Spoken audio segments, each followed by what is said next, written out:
Welcome to the Golden Com podcast. Special guest with me today, Derrick Chan. Derrick Chan, welcome to the show. Thanks for having me. Oh, you're very welcome. I'm really glad you're in here. We've been talking about this for over a year. Yes, we have. So, Derrick, you have to come on my show. Yep. Because what you do is so interesting. Because you do something on the internet and food that everybody touches, but I don't think people think about. And so that's what we're going to talk about today. Awesome. We're going to talk about e-commerce and the way food moves on the internet to homes. Okay. All right? Yeah. So a little background about you. Tell me where you grew up. Let's get through some basics first. Born and raised in Southern California.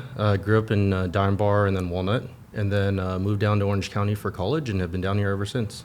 Okay. Yeah. And you and I met. How did we meet originally? We met years ago at actually one of your digital marketing conferences or like speaking events where I worked for a company that was looking for an agency to do web development and e-commerce stuff. And so actually I met you as a client initially. Yeah, that was a Full Circle. That was at Full Circle Wireless. Full Circle Wireless, yeah. And that 15 years ago. Yeah. Okay. It's been a while. well, and since then we've had a lot of run-ins, a lot of great conversations. In today's conversation, I want to talk about what your expertise is. And it's always been e-commerce. Yep. You've always been an e-commerce guru. And now you are also what they would call QSR. Yeah, the quick service restaurant. Quick service restaurant. So tell me what a QSR is. QSR is just a modern name of what you would traditionally know as fast food, right? But I think it's kind of encompasses both fast food and fast casual. So your McDonald's, your Taco Bells of the world, right? Anywhere where the goal is to service food as quickly as possible, and whether it's consumed on premise or off premise, and then the other side of that would be more like the restaurants like Chipotle, right? Where it's still semi-fast service, like you're paying in advance and you may or may not be sitting and eating at the restaurant, but you're not like sitting there with a waiter. So that's the difference between QSR versus traditional restaurants. I got you. Okay. So traditional fast food, I do think of McDonald's, Burger King, okay? And then fancier fast food, I think of Chipotle. I think of, we just had one of Danny Meyer's company just opened Shake Shack. Okay, yep. Is that a good one? Yep. On the East Coast, pretty popular. Yeah. Out west, I think it's the first Shake Shack that I've seen out here. Yeah, they're more popular on the East Coast. Yeah, but that'd be an example of maybe an elevated fast food. Yeah, that would be more on the borderline of fast casual. Fast casual. Yeah. Give me another 2 or 3 fast casuals. Fast casuals would be more like the smash burgers of the world. I would say even more Habit Burger is in that ballpark. A good gauge would be if you're going to get your food in less than 4 minutes. That's typically QSR or fast food. Whereas if it's going to be maybe around 10 minutes, that would be more fast casual. Okay. All right, great. And so your job now, maybe how did you get started? Because you've done e-commerce for a decade. 16 years now. 16 years. Yeah. And what are some of the e-commerce platforms that you've toyed with over the 16 years? It's changed a lot, right? Yeah, it's changed a lot. Okay. Everything from, I would say ASP.NET Storefront, Magento, Shopify, the bigger players like the SAP Hybrises out there. So I've kind of dabbled in e-commerce in every aspect. So traditional e-commerce, meaning, traditionally you're selling a product and shipping it to someone's doorstep, right? I've also done a lot of multi-channel or omni-channel commerce. So, you're selling on eBay, Amazon, multiple websites all synchronized together, right? And then for the last 9+ years, I've been in the QSR e-commerce industry. And how did you get into that industry, the QSR industry? I actually kind of fell into it. I got headhunted by Taco Bell to help reimagine their digital platforms. So Taco Bell sought you out. Yeah, they were looking for an e-commerce expert in the Orange County area, and I fit the bill for that. And then, they pretty much found me and recruited me to help lead their team. And where did they recruit you from? I may have been working for you at the time. Still mad at you, Derrick. Still very upset. Well, I told you then, like, where else can I get the opportunity to play with those kind of budgets and toys, right? Well, so you were working for us, doing a great job. Yeah. Taco Bell, they recruit you, and I remember the day you said, I got to take this job, and I don't know if you remember what I told you. what you told me back then was, you respected my decision. You told me that, you're not sure if I'm going to love the corporate world. I remember that. It was a great opportunity. You had to do it, and you did a great job. And what did you do at Taco Bell? How long were you there, and what did you do there? I was there for 4 years, a little over 4 years. I pretty much initially when I joined the company, I was on their digital innovation team, so I was in charge of their e-commerce. I was their first hire that had previous e-commerce experience. So what happened was they tried to launch an app and a website years ago, but they did it with a bunch of marketing people and technology people, but none of them actually had e-commerce experience. So it worked initially when they launched it at, in a test market in like for a few hundred restaurants. But the minute they tried to scale it out to thousands of restaurants, it wasn't working properly. So that's when they brought me in and I helped them to like take an understanding of like, look at your entire system and making sure that you have to design it to work with all 7,000 restaurants. And so the first 2 years I was there was a massive replatforming project. We basically changed out the POS system that was the software, the website, mobile apps, built all from the ground up and customized for their business. But the whole point was it worked flawlessly for 7,000 restaurants in real time. And of those 7,000 restaurants, those are franchises? Most of them are franchises. Are any owned by corporate? There's a percentage of stores owned by corporate. So even more complicated. It's a mix. Yeah, no, and it was a great learning experience for me in the sense of, by that time I had, years, a decade of e-commerce experience, but for the food industry is very different than traditional e-commerce. Traditional e-commerce, you typically have one fulfillment center, most of the time. Maybe if you're a bigger player like Amazon. Bigger player, yeah. Yeah, sure. you'll have other fulfillment centers, but you're still usually talking about, tens, maybe hundreds, whereas restaurants, every restaurant is a fulfillment center. So if I have 7,000 restaurants, that's 7,000 fulfillment centers I have to worry about.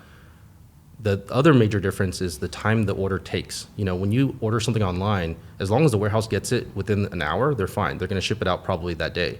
Whereas a restaurant, I have to get the order down there in seconds because you might be standing right in front of the register and you see a big line. You're too impatient to wait in the line. So you go on the app, you place an order, and that order has to go and hit the KDS or the kitchen display system in the back of the restaurant as fast as it would have if you placed the order at the counter. Yeah, we watch it Starbucks. Yep. Right? You're like, Yeah. oh, I'll just order right now, and then I'm going to go get in line. Exactly. And it better be ready. Yep. Because That's I have an expectation. expectation that it's going to be ready. Mm-hmm. Okay, so this is fascinating. Okay, so kudos to Taco Bell. They got a good one. Okay, and then they launched this online store. And now let's take a note of this. This is pre World War COVID. Yeah. Right? COVID. Because somebody said to me, we started that 5 years ago. 5 years ago seems like 50 years ago. That's how fast that things have moved post-COVID. COVID definitely expedited this entire industry. Okay, so COVID hits. Okay, tell me your next role after Taco Bell. So after Taco Bell, Jollibee Food Corporation pretty much did the same thing, where COVID hit and they needed help. So Jollibee, help me with that. So Jollibee is a QSR brand from the Philippines. So they do fried chicken, and so think of them as KFC, but in Asia. They're huge, Right. And they have a presence in the U.S. as well. But the issue is when COVID hit, they were not prepared for any of it because they weren't like fully digital. They weren't set up for online ordering and everything. So then they had to rapidly catch up with the situation that was at hand. Right. Now I know a lot of people know Jollibee, but maybe people don't know is Jollibee they're like Yum Brands. Like they own lots of restaurants. They own lots of restaurants. They don't say Jollibee, but they own lots of restaurants. Yeah, like in the U.S., the two most known would be Smashburger and Coffee Bean. They're owned by Jollibee as well. Also owned by Jollibee. Okay, so you're over at Jollibee, and now the pandemic has hit, and so online ordering just spikes. Mm-hmm. And now enter all these players. Who are the players that enter now? So some of the players existed, but they were so much smaller. Yeah. Yeah. The delivery aggregators just blew up, right? You have your DoorDashes, DoorDash, Uber Eats, Grubhub, Postmates. Yeah, those are the four major ones in the U.S. These are the major four in the U.S. Mm-hmm. Yep. And so they are in position because the QSRs putting your menu online is not easy. Yeah, it's fairly it's more complicated than people think. It doesn't sound hard. Yeah, and I think that's the trick is, when you think about putting your menu online, you're like, oh, you just get your pictures on there, get a description, get a price. What they fail to realize is, yes, the image of the description is easy. That's pretty, you can get that done in roughly a day, right? The pricing and the availability of item that is restaurant specific is hard. It's how do I now feed you a menu for however many hundreds of stores, if not thousands of stores, and keep that data accurate in real time? What about the special orders? That's a whole other layer of complexity. Well, of course, Let me start customizing my meal. Right. Well, of course. Like, what if I'm allergic to onions? Yeah, that was a great learning experience from building this for Taco Bell, because Taco Bell is probably one of the most modified QSRs, meaning you have the most modifications that you can apply to an order. So they have, I want to say like 30 something different modifying ingredients, whether it's lettuce, tomatoes, sour cream, a plethora of sauces, or extra meat or less of something, right? Right. So I can see these big guys, real big guys, creating their own custom stores. What happened to the medium and little guys? What happened to them? Or what is happening with them? They're still, let's say 30 stores or less. So 30 stores or less, they're still selling on those marketplaces. I think what's typically happening though is like the bigger players will use the delivery partners, but very strategically. They don't need them. They're just partnering with them and making it more efficient and a win-win for both companies, right? So like the Taco Bells of the world, the McDonald's of the world, right? They'll partner with these delivery aggregators because it's more cost effective for them to do that versus building their own fleet, right? But at the same time, without them, their business would still go on. The smaller players, on the other hand, rely on these aggregators because without them, they don't have the customer base to survive COVID, right? Or even post-COVID, because all the customers are shopping on those places, right? The best way I can describe these aggregators these are the Amazons for the food industry, right? So just like Amazon is, when you go and shop, hardly anyone even Googles products anymore. Now you just go straight to Amazon and see if it's there. You only Google it if you can't find it on Amazon, right? Similarly, food, most people will search on, DoorDash, Uber Eats right away. What's near me, right? It's kind of like if you're physically going to a restaurant, the first place you typically go is Yelp, right? But for home delivery, it's those aggregators. Yeah, so before you got here, I did a little test. I went to Google and I typed in order fish tacos. Mm-hmm. And the first listing I got was DoorDash. Mm-hmm.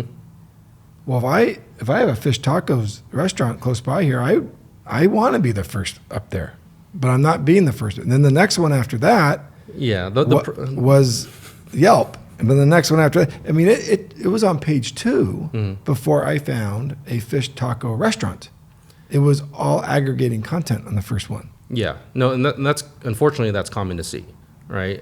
The problem is that most of these small and medium-sized businesses aren't technically savvy enough to know that they really need to build their own direct channel first and foremost, because what happens is, these smaller players, what happens is, I instantly need orders, right? So I'm going to take DoorDash or Uber Eats and get my menu up there.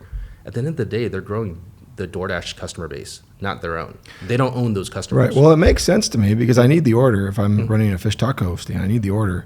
But my company, as an example, and again, I just like to, live through what I see and what I do, what I read, and what I know.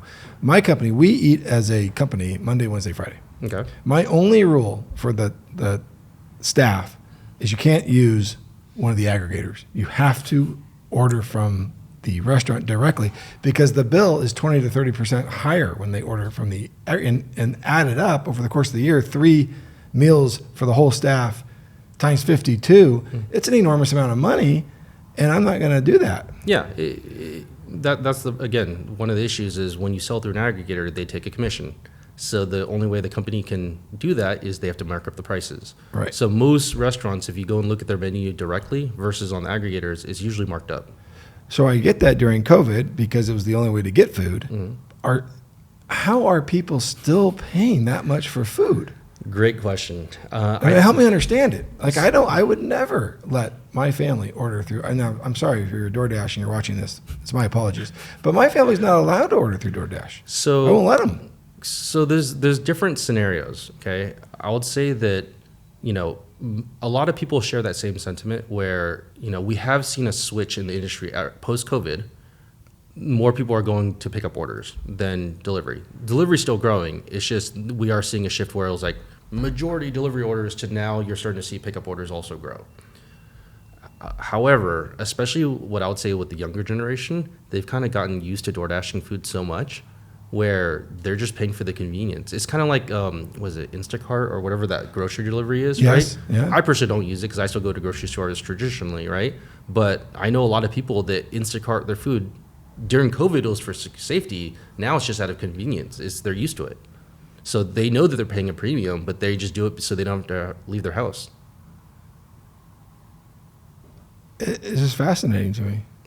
Yeah. Yeah.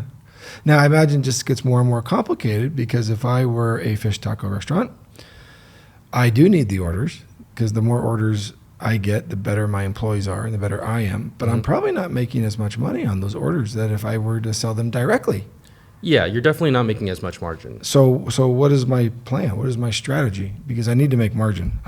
Derrick, I need some margin. So how do I do that? Well, what they should be doing is use the marketplace just like a traditional e-commerce business would use Amazon, right? Use it as a way of acquiring new customers, incremental business, but you have to quickly then convert that into a direct customer yourself. So, for example, if you were to sell your entire catalog on Amazon, what's the reason why someone would ever go to your website? They probably won't, right? So for traditional e-commerce, one of the strategies that you would employ is, okay, I'm going to offer, half my catalog or 2/3 of it, but I'm going to keep some of the best items only on my website. That way it forces customers to have to become direct customers at some point, right? Similarly, for the restaurant industry, what they're doing is you'll see, there's a price difference, right? There's a markup price on the marketplace or DoorDash or Uber Eats, but then on the direct channel, you're usually selling it at the same price that you would pay if you walked into the restaurant. Additionally, on top of that, what a lot of people are doing is they're offering limited time deals that are only available on their direct channel. So here's a combo or a bundle or a special price, but you only get it if you order direct from us. If you order it on DoorDash or Uber Eats, you're not going to get it. Because in Amazon, just a generalization, if I'm selling men's ties on Amazon, what percentage does Amazon take? About 15%. So they're taking depends on the category, 15%, but roughly 15%. Okay, and then so is that about the same for these food aggregators? These It big used four? to be. It's a little higher now. So it's Yeah, more than 15%. more than 15. Right. And how does the tipping work? What happens with that? Tip is just goes straight to the driver. So that's on top of the 15%. Now there's another tip. Mm-hmm. So you could be spending almost 50% more. Potentially, depending on the size of the order. If you're a nice tipper. Yeah. Good grief. Okay, well, I am as confused as ever. This just proves I don't understand how the world works because I hear every day people telling me that money is tight, but I don't not see these orders. So this convenience must be completely mainstreamed in a person's mind. I think it is. I think another contributing factor is, at least speaking from my own personal experience, growing up, I remember eating a lot more home-cooked meals. Yeah. I know very few people, my age that really cook nowadays. Don't get me wrong, there are a few, right? Right. But a lot of people eat out all the time, every meal. So because of that, I think that's a contributing factor of why, the QSR at least has felt it less. So for example, I think COVID had a heavy impact on the sit-down restaurants, right? Traditional sit-down restaurants. Yes. They got hit and a lot of them haven't recovered. Or if they recovered, it's very little. A lot of them are still struggling.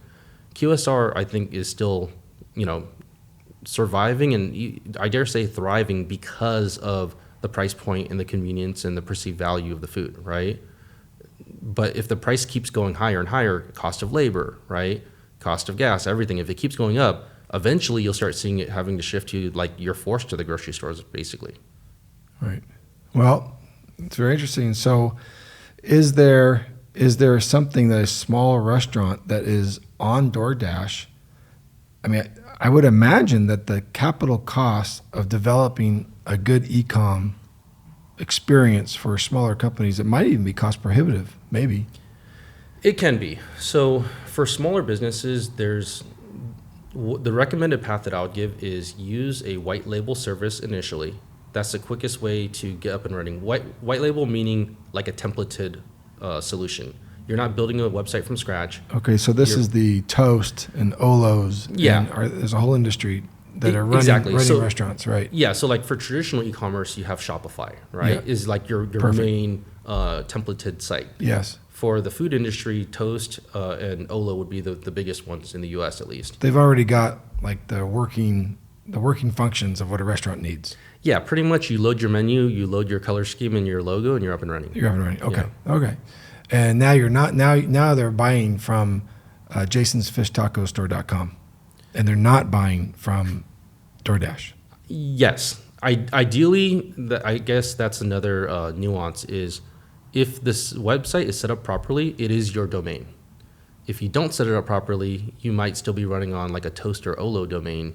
So, it won't be fully branded to your business. Right. So. Okay. Well, that might be another podcast. Yeah. Okay. Last thing. What are these ghost kitchens? Explain this to me. I mean, I went and ordered a charcuterie board for a big party, and I ordered it, and I went to go pick it up, and I went to an industrial place, and I knocked on the door, and there were 9 restaurants inside. And it was ghost kitchen. Yeah. So explain this to me, ghost kitchen. So ghost kitchens, I don't think they're going to stick around long term. Personally, they kind of popped up ever since COVID. So the ghost kitchen concept was pretty much during COVID, a lot of restaurants were going digital, fully digital, right? All your orders are basically placed online.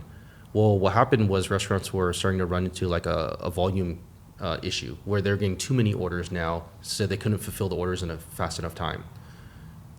When you set up a restaurant, a physical building restaurant usually takes, years to build, at least a year at minimum, right?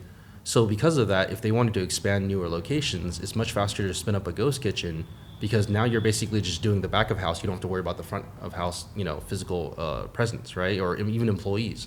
You can run the kitchen with limited staff, just making food and pumping out orders.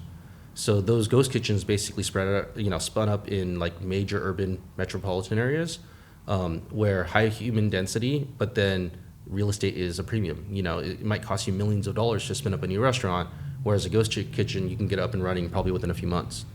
So that was the kind of concept of it, and it worked for a while, but now ever since COVID kind of went away, that concept is starting to fade away because people are, again, they're doing less delivery only ordering. A lot of them are still like they want to see the food, they want to experience it, right? Or if they are doing delivery, it's just through DoorDash and Uber Eats and the delivery aggregators. All right. Well, Derrick, thank you for explaining all this to me. I hope it you actually did. made sense and everything. It did. It clarified how you're connecting it works. dots Yeah. for me. Yeah. You've always done that. So I appreciate you coming in. Awesome. All right. Thanks for having me. You bet. I'll be back. Thanks, Derrick. Thanks. Yep.